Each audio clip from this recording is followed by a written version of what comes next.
Paz e bem, queridos irmãos e irmãs em Cristo. Hoje vamos adentrar um assunto que talvez faça seu coração estremecer, mas que pode salvar sua alma da terrível dor do purgatório. Uma revelação tão impactante que mudará para sempre sua maneira de receber o Santíssimo Sacramento. Imagine-se diante do altar, recebendo o corpo de Cristo em sua língua, o sabor da hóstia consagrada, a presença real de Jesus dentro de você, um momento sagrado, sublime, o céu tocando a terra através de você.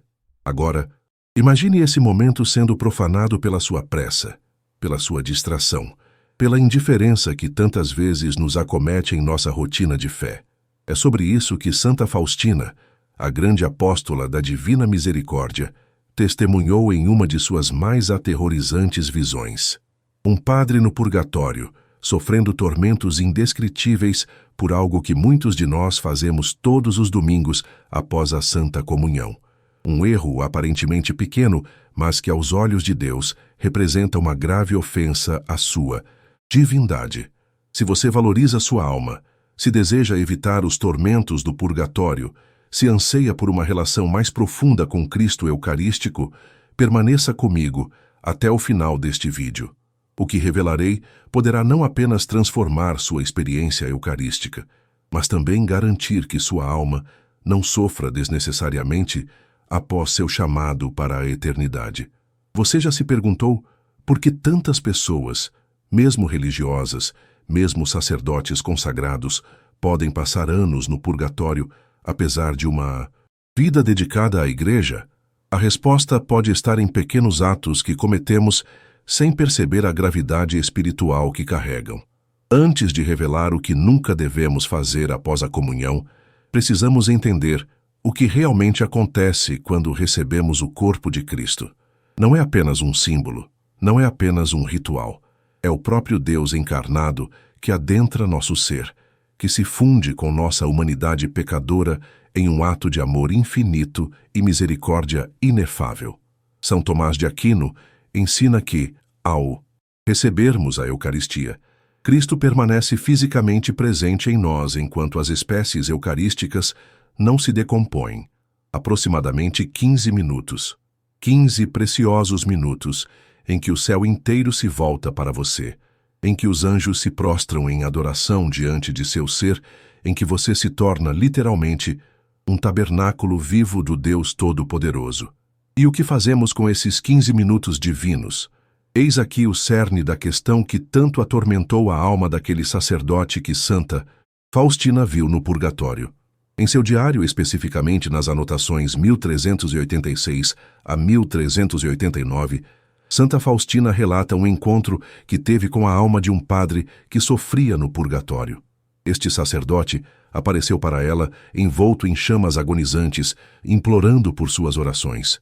Quando Faustina perguntou qual tinha sido sua falta na terra, ele revelou: "Minha filha, fui negligente com o tempo sagrado após receber o corpo e sangue de Nosso Senhor." O padre explicou que, após distribuir a comunhão aos fiéis, ele se apressava em concluir a missa, distraído com afazeres administrativos, conversas casuais ou mesmo preocupações mundanas. Não reservava tempo para a sagrada ação de graças, aquele momento precioso em que devemos nos unir em íntima conversa com Cristo presente em nós. Essa negligência, aparentemente pequena aos olhos humanos, era uma grave ofensa aos olhos divinos. Cada minuto desperdiçado daquele tempo sagrado significava agora anos de sofrimento purificador. E aqui está, meus queridos irmãos e irmãs, o que nunca devemos fazer após a comunhão. Nunca, jamais devemos sair apressadamente da igreja sem dedicar tempo adequado para a ação de graças. Nunca devemos profanar esses momentos sagrados com distrações, conversas desnecessárias, pensamentos mundanos ou, pior ainda, com o uso de dispositivos eletrônicos. O cardeal Robert Sarah, em seu livro A Força do Silêncio, adverte: quantos cristãos saem da igreja imediatamente após receber a comunhão, sem dedicar tempo para adorar e conversar com o Rei dos Reis que acabaram de receber? Esta é uma grave ofensa ao amor sacrificial de Cristo, que se entrega inteiramente a nós no sacramento. São Padre Pio de Pietrelcina costumava dizer que se pudéssemos ver a glória divina presente em nós após a comunhão, morreríamos instantaneamente, não de terror, mas de êxtase arrebatador. E, no entanto, caminhamos distraídos, indiferentes, como se carregássemos apenas um pedaço de pão, e não o próprio Criador do universo. Mas quão grave é realmente essa ofensa aos olhos de Deus? Para compreender isso, precisamos revisitar o conceito do purgatório conforme ensinado pela Igreja Católica desde seus primórdios. O purgatório não é um segundo inferno, como alguns erroneamente pensam. É uma expressão da misericórdia divina que permite às almas que morreram em estado de graça, mas ainda imperfeitas, serem purificadas antes de adentrarem a glória celestial.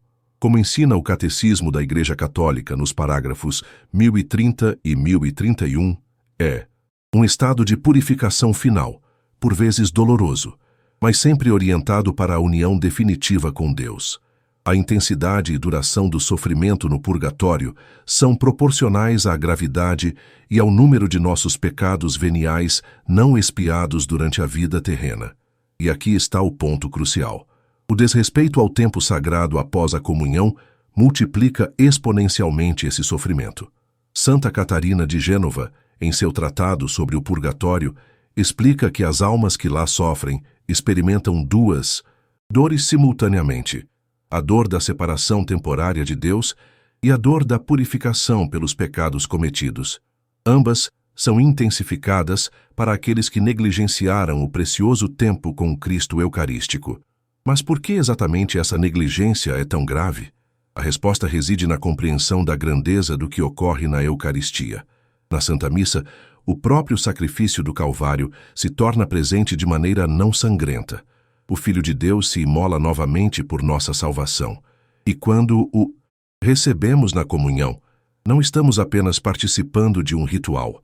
Estamos entrando em comunhão íntima com o próprio Criador do universo.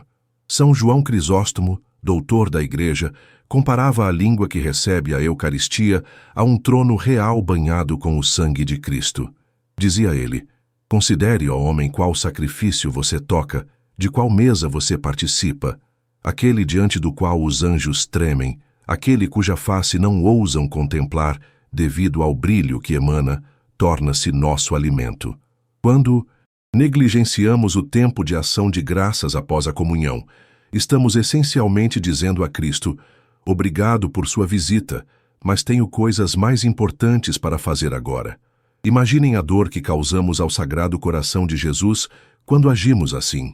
Voltemos à visão de Santa Faustina. Aquele sacerdote que ela viu sofrendo no purgatório não era um homem mau. Era provavelmente um homem de fé, dedicado ao ministério, amado por seus paroquianos. E, no entanto, uma falha aparentemente pequena, a negligência com o tempo após a comunhão, o condenou a um sofrimento purificador intenso. Em seu diário, Santa Faustina escreve: vi como as chamas purificadoras penetravam cada fibra de seu ser. Ele me disse que sua maior tortura era a saudade de Deus. Durante a vida, disse-me ele, tive o Senhor tão próximo na Eucaristia, mas não aproveitei adequadamente essa graça. Agora, anseio por ele com toda a minha alma, e essa sede me consome em chamas purificadoras. O que é ainda mais aterrorizante é que este sacerdote revelou a Santa Faustina que sua pena tinha sido significativamente reduzida devido às orações dos fiéis. Se não fossem essas orações, ele teria permanecido no purgatório até o dia do juízo final. Pense nisso, querido irmão, querida irmã em Cristo. Um sacerdote, um homem consagrado que celebrava a Santa Missa diariamente, poderia ter permanecido no purgatório por séculos devido a essa aparente pequena negligência. O que isso nos diz sobre a gravidade desse ato aos olhos de Deus? E se isso acontece com os sacerdotes, que são chamados a uma intimidade especial com o Senhor, quanto mais não acontecerá conosco, simples leigos, que tantas vezes recebemos o corpo de Cristo por hábito, sem a devida preparação e sem a necessária ação de graças. Mas não quero apenas aterrorizá-los com essas visões do purgatório. Quero também oferecer esperança e orientação prática. O que devemos fazer, então, após receber a Sagrada Comunhão? São José Maria Escrivá, fundador do Opus Dei, recomendava: esses minutos após a comunhão são os mais frutíferos da nossa jornada espiritual. Não os desperdicemos. Façamos um ato de fé na presença real de Jesus dentro de nós, um ato de amor ao divino hóspede, e apresentemos-lhe nossos pedidos mais urgentes. Santo Afonso Maria de Ligório sugeria que dedicássemos pelo menos 15 minutos à ação de graças após a comunhão. Nesse tempo, devemos, primeiro, adorar a Cristo presente em nós, reconhecendo sua divindade e majestade. Segundo, agradecer por esse dom inefável, por essa condescendência divina que permite ao Criador unir-se à criatura.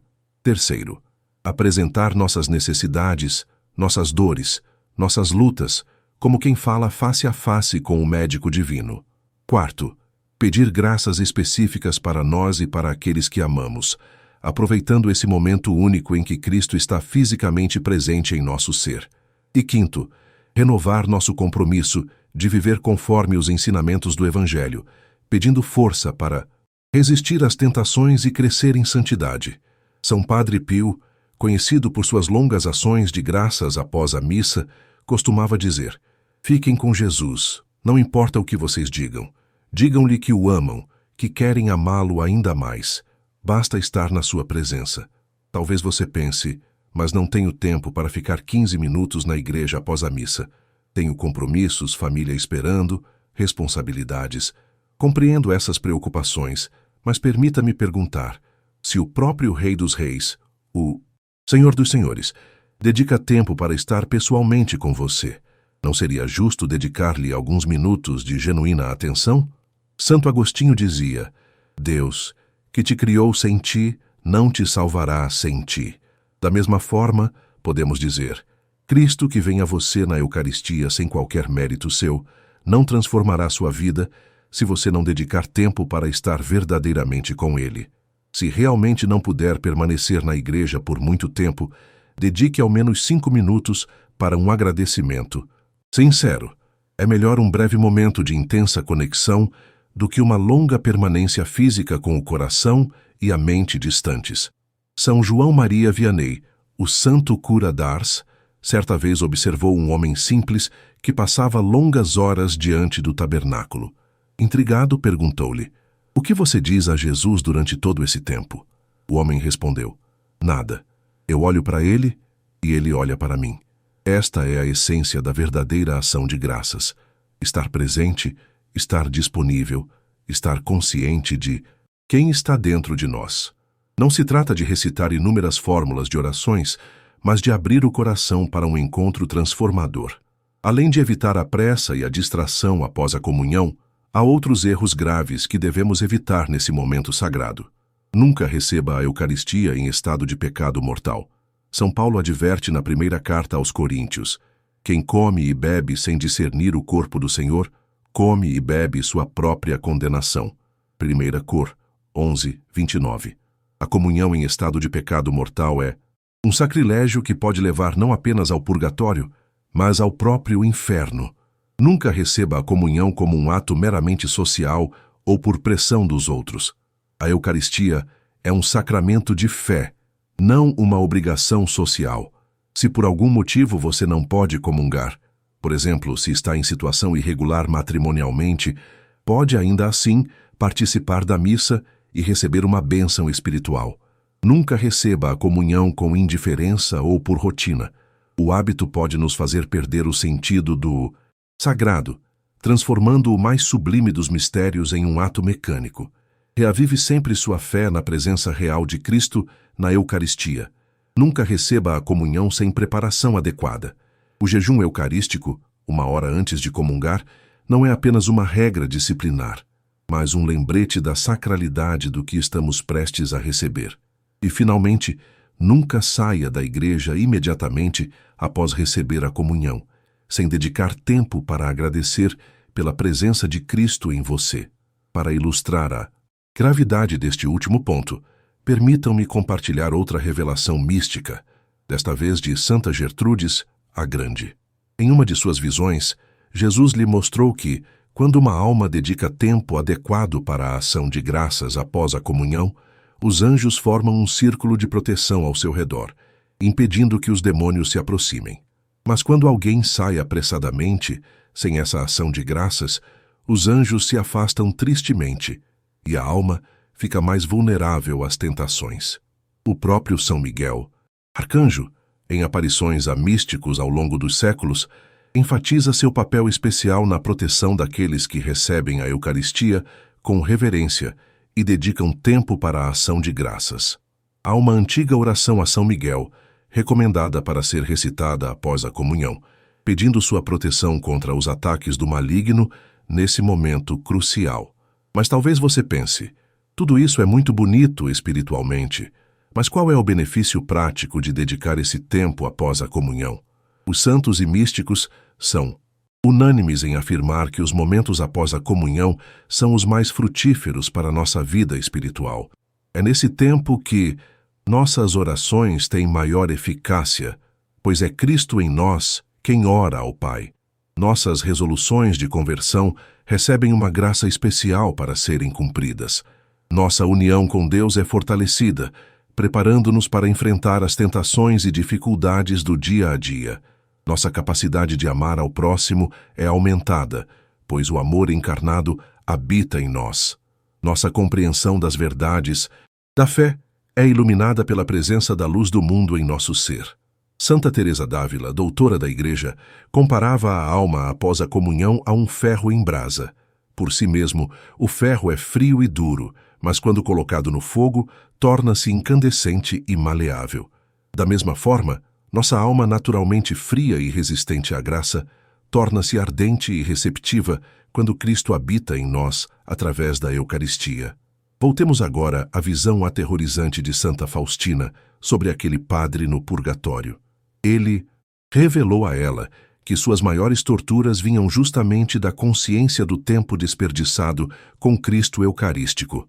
Cada minuto de distração ou pressa após a comunhão havia se transformado em horas de sofrimento purificador. Se eu pudesse voltar, disse-lhe o sacerdote, dedicaria cada segundo após a comunhão à mais profunda adoração. Agora vejo claramente que aqueles momentos eram os mais preciosos da minha vida terrena, mais valiosos que todas as obras exteriores de caridade que realizei. Esta é uma lição profunda para todos nós. Por mais ocupados que estejamos, por mais urgentes que pareçam nossos compromissos terrenos, nada, absolutamente nada, é mais importante do que esses momentos sagrados após a comunhão. São João Paulo II, em sua encíclica Eclesia de Eucaristias, ensina: é importante que não se dissipe esse tempo precioso e que se mantenha o recolhimento necessário. Permanecer em silêncio diante do Senhor presente nas espécies eucarísticas prolonga a união com Cristo e aumenta seus frutos. O beato Carlo Acutis, o jovem apóstolo da Eucaristia, recentemente beatificado, comparava a comunhão eucarística a plugar-se diretamente na tomada de Deus. Em suas próprias palavras, quanto mais frequentemente recebemos a Eucaristia, mais nos tornamos como Jesus, e já nesta terra temos um antegozo do paraíso.